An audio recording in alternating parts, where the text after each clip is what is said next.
자, 여러분, 이 세 분 보시면 뭐가 떠오르시나요? 람세스 2세, 이집트 신왕국의 전성기, 나아가서 이집트 전체의 전성기를 이끈 왕이죠. 루이 14세, 부르봉 왕조를 넘어서서 프랑스 전체의 전성기를 이끈 왕이라 일컬어집니다. 빅토리아 여왕, 이 또한 하노버 왕조를 넘어서서 대영제국 전체의 전성기를 이끈 왕으로 여겨지죠. 그런데 이분들의 공통점이 하나 더 있습니다. 세 분 모두 60년 이상 재위기간을 보낸 분들이고요. 자, 그리고 우리는 2013년 우리가 당연하다고 생각해왔던 세계화가 아닌 탈세계화, 디글로벌라이제이션의 세계에 점점 들어서고 있죠. 특히 전 세계적인 밸류체인이 흔들리고 있는 상황이 돼서 대변혁의 시기인데, 이와 비슷한 현상이 지금으로부터 3200년 전, 기원전 1200년 전후에 근동지역에서 일어났었습니다. 안녕하세요. 키핏 세계사의 키핏입니다. 우리가 기원전 4000년 중에서 가장 중요한 한 해를 꼽으라면 저는 기원전 1200년을 꼽겠습니다. 그 전후에 일어났던 일들이 굉장히 인류사에 큰 변화를 가져왔기 때문인데요. 오늘부터 2주 동안 후기 청동기 시대의 국제 정세와 인류사를 바꾼 3대 전쟁에 대해서 말씀 나눠보도록 하겠습니다.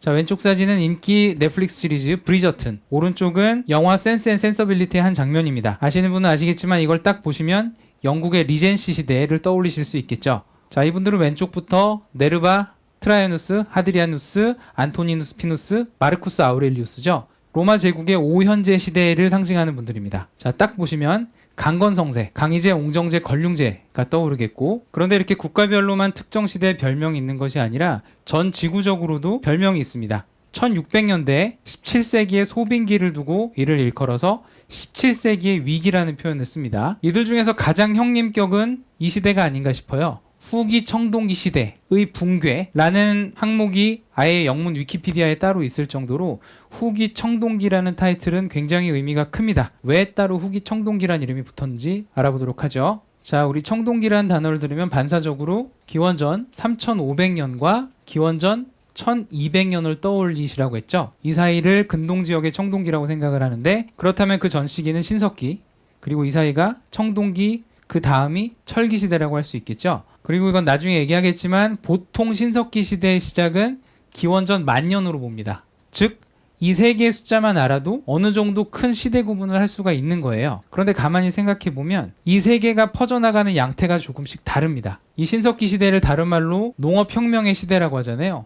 인류가 농경을 시작했던 시기라고 이것을 단어를 치환을 한다면, 신석기는 지구에 있는 여러 거점들에서 생각보다 동시다발적으로 일어나는 것에 가깝게 퍼졌습니다. 자, 그런데 청동기는 그것이 폰토스 카스피 평원 지역이든 근동 지역이든 간에 대략 어떤 포인트에서 시작해서 초원길을 따라서 이렇게 이동한 측면이 있습니다. 양태가 조금 다르죠. 또 하나, 철기는 또 다르게 퍼졌는데, 철기의 시작은 기원전 1200년에 시작하는 것이 아니라 이미 청동기 시대의 어느 지역에서 이미 시작을 했습니다. 이들이 기술을 감추고 있다가 이 문명이 멸망하면서 확 퍼져 나갔죠. 그리고 이 멸망하면서 철기를 퍼뜨린 곳이 바로 그 유명한 히타이트인 것이죠. 왜 이런 차이가 있을까요? 우선 농경과 청동기와 철기의 기술적인 특징을 보겠습니다. 우선 농사를 짓는 행위는 난이도가 그렇게 높지 않죠. 여건만 되면 씨를 뿌리면 나오는 거니까 접근성도 곡식을 얻을 수 있는 환경에만 있다면 나쁘지 않습니다. 그런데 청동 같은 경우는 이 구리와 주석을 재련하려면 적어도 950도 이상 온도를 올려야 재련이 가능하기 때문에 그 당시로선 기술이 어렵죠. 근데 더 문제는 구리는 그나마 덜한데 주석은 산지가 한정돼 있습니다. 그래서 접근성이 아주 낮습니다. 이것이 문제인 거고요. 철 같은 경우는 기술적인 난이도는 온도를 1600도 이상으로 올려야 되기 때문에 더 높습니다. 그런데 오히려 접근성은, 지구는 별명이 철의 행성이라고 하잖아요. 그래서 어렵긴 하지만 아주 높지는 않습니다. 보시는 것처럼 농경의 흐름은 강과 토양이 발달한 곳을 거점으로 이렇게 퍼져나가기 시작했죠. 왜 이리 동시다발적인 현상이 가능했느냐를 기후역사학 하시는 분들은 이렇게 설명하시더라고요. 우리는 지금 홀로세의 기후에 살고 있는데 비교적 따뜻하죠. 저 앞에 빙하기에서 마지막으로 추웠던 시기를 기원전 10,000년 정도라고 하는데, 이때 기온이 확 올라가면서 지구상 여러 곳에서 동시다발적으로 농경이 시작됐다고 하는데, 강조하시는 포인트는 이 상승뿐 아니라 이 하강에 주목을 하시더라고요. 인류가 수렵이나 채집만을 하다가 처음으로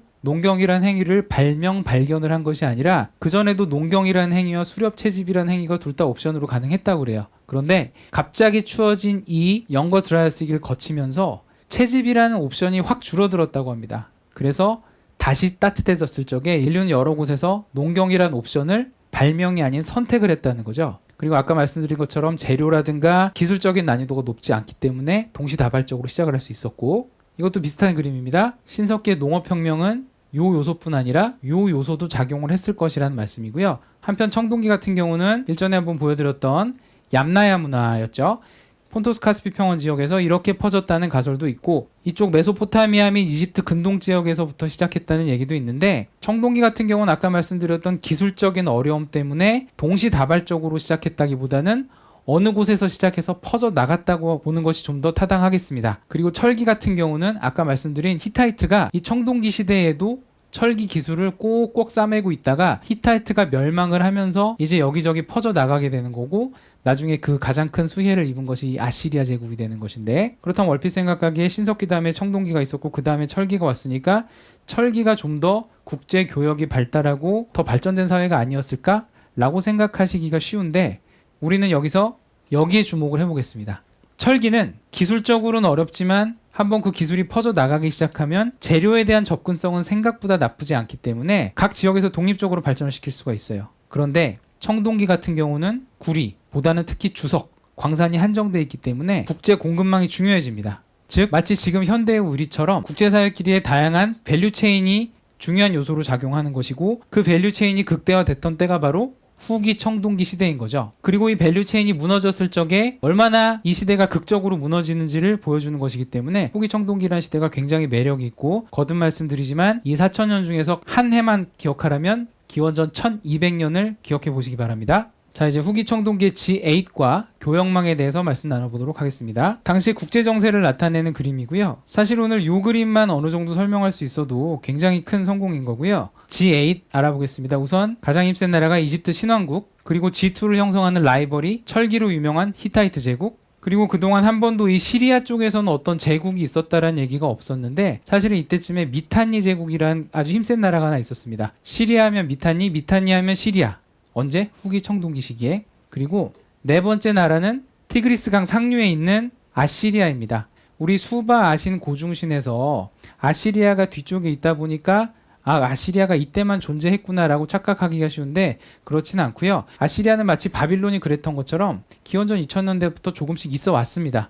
그러다가 점점점 힘을 키우긴 했으나 아직은 메이저는 아니었어요. 미탄이라든가 히타이트에 조금씩 치이던 입장이었고요. 그 다음 메소포타미아 하류 쪽을 잡고 있는 것이 바빌로니아였습니다. 여기서 바빌로니아는 잠깐 바빌로니아가 히타이트에 의해 멸망했었다가 카시트 왕조가 들어섰댔잖아요. 이때는 카시트 바빌로니아입니다. 그리고 여기 이란고원 쪽에는 수사를 중심으로 해서 엘람 왕조가 계속 있었고, 그 다음에 강아지 모양의 아나톨리아 반도 서쪽에는 아르자와라는 곳이 있었어요. 이때가 기원전 1300년대인데 조만간 히타이트한테 먹힙니다. 그리고 여기가 전에 말씀드렸던 미케네 문명이고요. 그리고 요 강아지의 코끝에 있는 트로이는 여기 있죠. 청동기를 제작할 적에는 일단 주물을 만들고 그것을 붙여서 거푸집을 형성을 한 다음에 여기다가 구리와 주석을 녹인 물을 넣고 이게 식어서 단단해지면 갈아서 청동기를 만든다. 여기 잘 보면 첫 번째, 구리와 주석을 어디선가 구해 와야 됩니다. 주석을 틴이라고 하는데 이 주석을 구하는 게 어려운 일이에요. 또 하나, 녹여야 됩니다.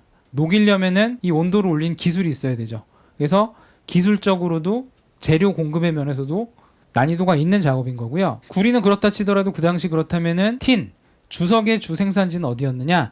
우리는 계속 이렇게 비옥한 초승달 지대와 이집트 지역 위주로 논하고 있지만 사실은 주석의 최대 생산지는 이 아프가니스탄 쪽이었습니다. 이미 이때서부터 아프가니스탄을 포함하는 굉장히 넓고 복잡한 공급망이 있었던 것이고요. 그뿐 아니라 이 중부 유럽 쪽에서도 구리라든가 주석 광산이 일부 있었기 때문에 여기 있는 문명들이 청동기 기반의 문명을 유지를 하려면 국제 교역망이 굉장히 중요했습니다. 청동뿐 아니라 투탕카멘의 미이라를 보면 굉장히 여러 지역에서 나오는 다양한 보석들이 있습니다. 이외에도 여러 가지 요소를 봤을 적에 아까 말씀드린 G8이 때로는 서로 협력하고 때로는 플러팅, 플렉스 이런 것들 하면서 서로 놀리기도 하고 때로는 결혼 동맹도 맺고 때로는 연합도 하고 경쟁도 하면서 마치 지금의 글로벌 정세와 같은 국제 정세가 긴밀하고 복합적으로 펼쳐지던 시기가 기원전 1200년 시기이고, 이러한 국제 정세가 한순간에 몰락해버린 것이 기원전 1200년 전후인 것이죠. 기원전 1200 계속 머릿속에 넣어놓으시고요. 그 당시 G2이던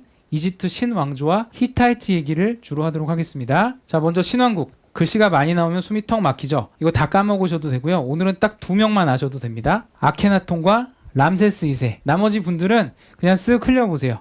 우선 아흐모세 1세는 신왕조의 창시자입니다. 이집트 신왕조는 18, 19, 20왕조인데 이 18왕조의 창시자이고요. 힉소스를 물리쳐낸 왕이죠. 하트세스투는 이집트 역사에서 제일 유명한 여성 파라오입니다. 그리고 투투모스 1세와 3세는 할아버지와 손자지간인데 이집트 신왕국의 광개토 대왕 같은 느낌이에요. 엄청 영토 확장을 했었고, 아케나톤 이분이 제일 흥미로운 분인데 이집트 3000년 역사에서 가장 이단합니다. 이집트는 라, 아문, 오시리스 등 수많은 신을 숨기는 다신교 국가잖아요. 근데 그 이집트에서 인류 최초로, 기록된 것 기준으로 인류 최초로 유일신 신앙을 제창했습니다. 더구나 이 아케나톤 시대의 아마르나 미술을 보면 기존 이집트 미술과 완전 달라요. 그런데 이분은 워낙 미움을 많이 샀는지 사후에 기록 말살형처럼 모든 기록이 삭제돼 버립니다. 아케나톤의 부인 네페르티티, 우리 정규 1편 사천수메르 이집트의 썸네일에 나왔던 그분이시죠. 이분도 여성 파라오고요.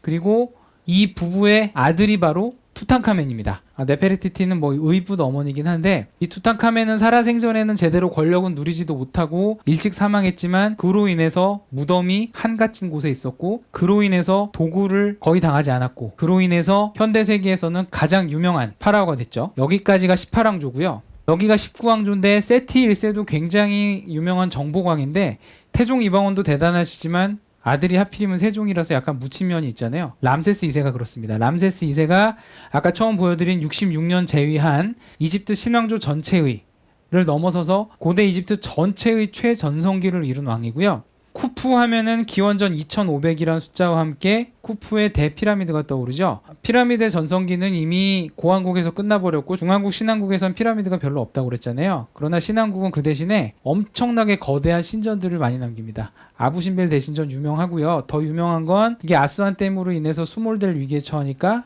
이것들을 수많은 조각으로 다 잘라다가 신전을 통째로 60m 위로 옮겼다는 얘기가 더 유명하죠. 람세스 2세의 또 다른 것, 카르나크 신전.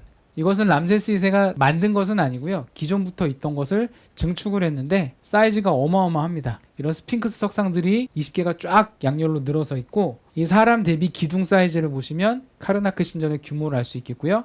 또 하나, 콘스탄티누스 대제에게 콘스탄티노플이 있고 도쿠가와 이에야스에게 에도 막부, 지금의 동경이 있다면 람세스 2세에게는 티람세스라는 도시가 있습니다. 이 나일강 하구 쪽에 수도를 아예 하나 만들어 버렸고요.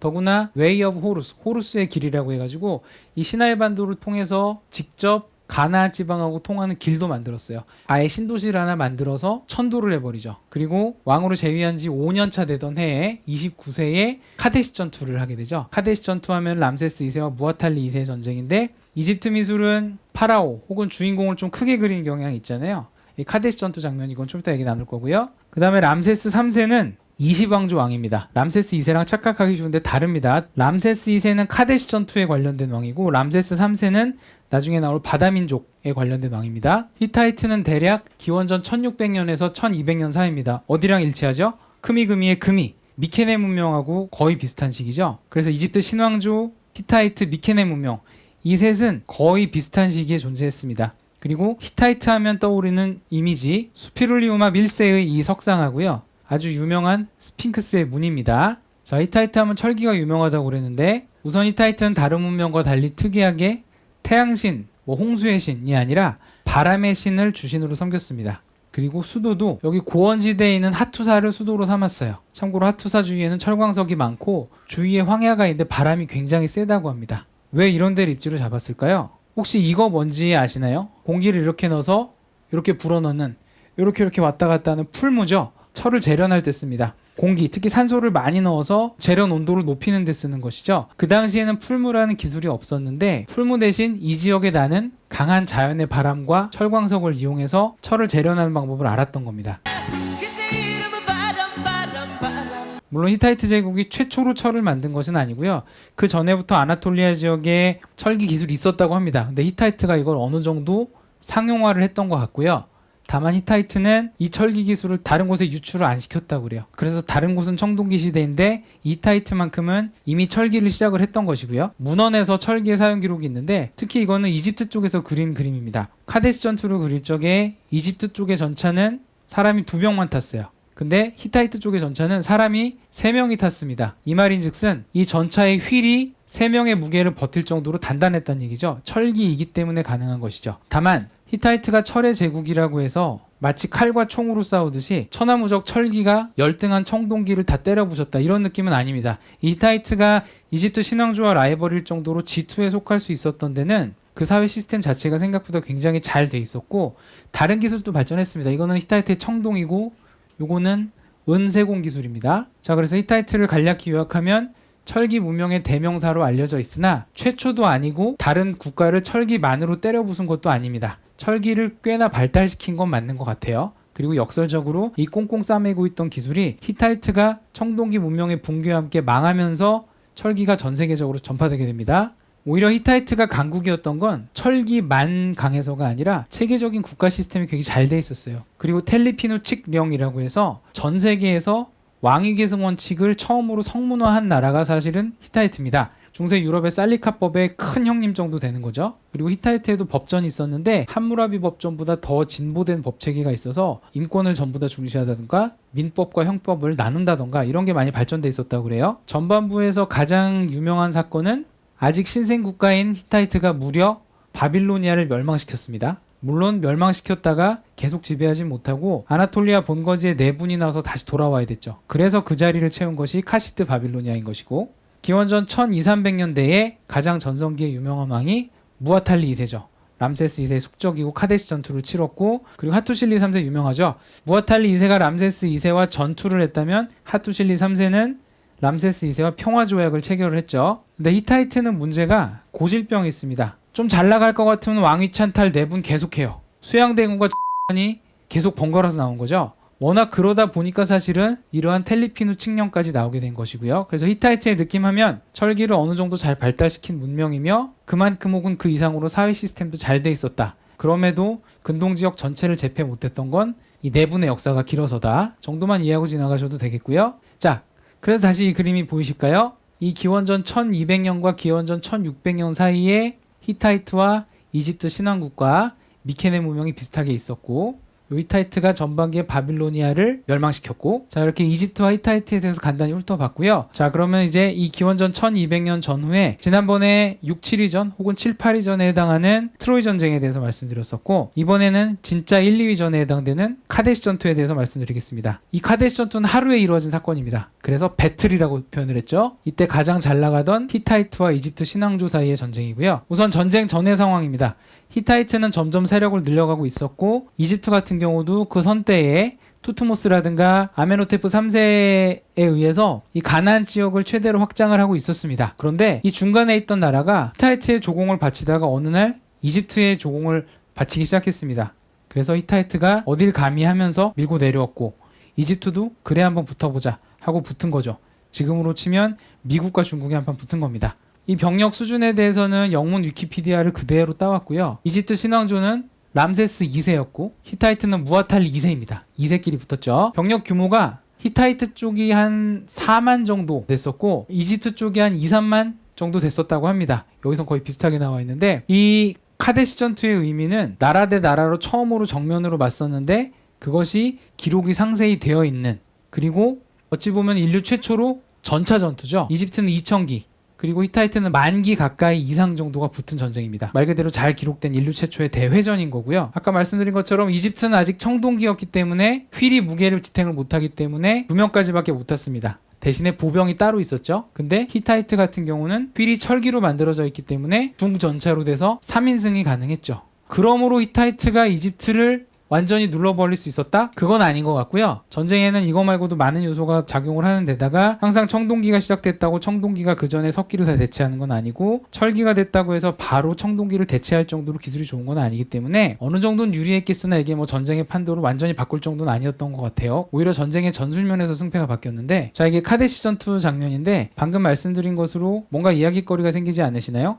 전차에 3명이 탔습니다. 아마도 히타이트의 전차겠죠? 그리고 이 반대쪽에서는 이런 이집트군의 얼굴도 보이는데 여기 보면 아프리카계 사람들도 보입니다. 아 왠지 이집트는 아마도 누비아 쪽이었겠죠. 지금의 수단 지역 아프리카계 용병 혹은 노예군을 같이 연합한 군단이겠구나.